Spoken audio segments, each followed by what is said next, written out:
Assalamualaikum warahmatullahi wabarakatuh. Di sini kami dari kelompok 2 akan menjelaskan mengenai bagaimana proses terjadinya rekristalisasi.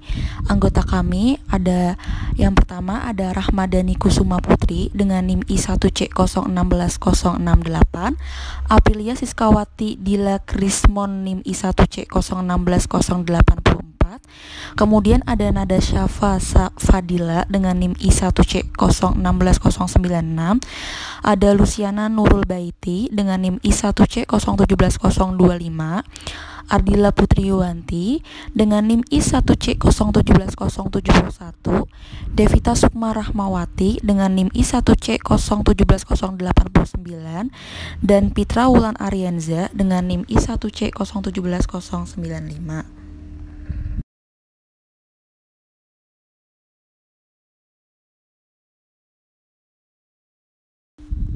Selanjutnya ada teori dasar mengenai rekristalisasi. Jadi, adanya senyawa bahan alam yang terbentuk pada hasil isolasi dari suatu tanaman sering terkontaminasi oleh pengotor, meski terkadang hanya dalam jumlah yang relatif kecil. Teknik umum yang sering digunakan untuk pemurnian senyawa tersebut adalah teknik rekristalisasi, yang didasarkan pada perbedaan kelarutannya dalam keadaan panas atau dingin dalam suatu pelarut.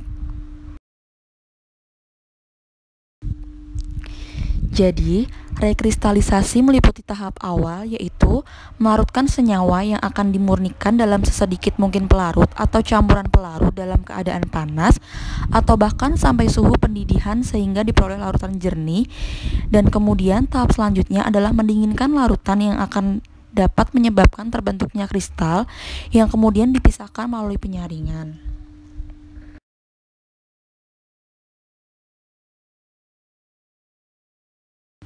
Selanjutnya, untuk proses kristalisasi sendiri, yaitu yang pertama dengan cara melarutkan zat tak murni dalam pelarut tertentu pada atau dekat titik leleh. Kemudian yang kedua, menyaring larutan panas dari partikel bahan tak terlarut. Dan yang ketiga, memisahkan kristal dari larutan supernatan. Pada hasil sesudah pengeringan ditentukan kemurniannya, biasanya dengan penentuan titik leleh, mungkin juga dengan metode spektroskopi atau kromatografi lapis tipis. Dan bila masih belum murni, dilakukan rekristalisasi dengan pelarut segar. Proses diulang hingga senyawa murni diperoleh. Maksudnya, senyawa memperoleh titik leleh yang tetap. Adapun beberapa jenis pengotor yang sebelumnya bercampur dengan padatan sebelum rekristalisasi adalah sebagai berikut. Pertama, pengotor yang tidak larut dalam panas yang digunakan pada rekristalisasi dapat dihilangkan dengan cara melakukan penyaringan larutan dalam keadaan panas tersebut. Kedua, pengotor yang larut dalam pelarut panas dan tetap tinggal sebagian dalam pelarut yang sudah dingin dapat dihilangkan dengan penyaringan akhir saat kristal telah terbentuk, karena sebagian besar dari pengotor jenis ini akan tetap terlarut dalam pelarut saat proses pembentukan kristal, sehingga akan terikat dalam filtrat penyaringan. Ketiga, pengotor yang sangat larut dalam pelarut panas dan sedikit larut dalam pelarut dingin, jenis ini akan menyebabkan proses rekristalisasi tidak efektif. Oleh karena itu, kristal yang terbentuk juga tidak murni benar.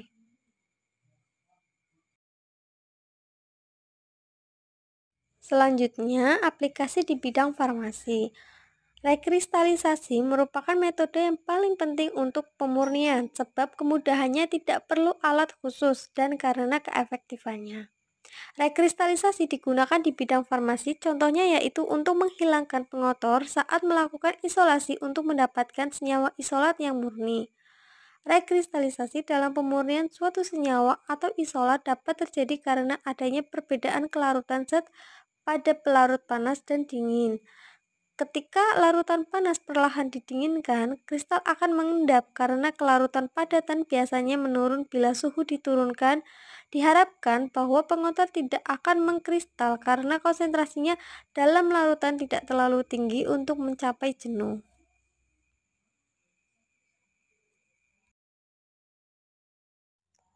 Berikut adalah daftar pustaka yang digunakan oleh kelompok kami.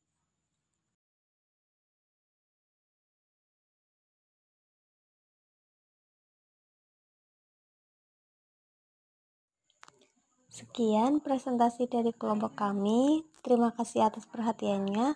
Wassalamualaikum warahmatullahi wabarakatuh.